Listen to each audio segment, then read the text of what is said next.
আসসালামু আলাইকুম ওয়া রাহমাতুল্লাহি ওয়া বারাকাতুহু। আজকে আমরা মুসনাদে আহমদ ও জামে তিরমিজি এর হাদিস আলোচনা করব। ইসলামের শেষ নবী হযরত মুহাম্মদ সাল্লাল্লাহু আলাইহি ওয়াসাল্লাম বলেছেন, যে নারী তার স্বামীকে কষ্ট দেয়, জান্নাতের হুরগণ তাকে অভিসম্পদ করে বলে, আল্লাহ তোমাকে ধ্বংস করুন, তাকে কষ্ট দিও না, সে তো তোমার কাছে দুদিনের অতিথি, অচিরেই সে আমাদের কাছে চলে আসবে।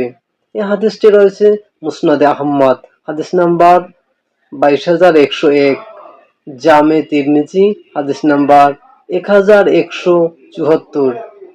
আসসালামু আলাইকুম ওয়া রাহমাতুল্লাহি ওয়া বারাকাতুহু। আমাদের চ্যানেলের ভিডিওগুলো যদি আপনাদের ভালো লাগে তাহলে লাইক, কমেন্ট এন্ড শেয়ার করবেন।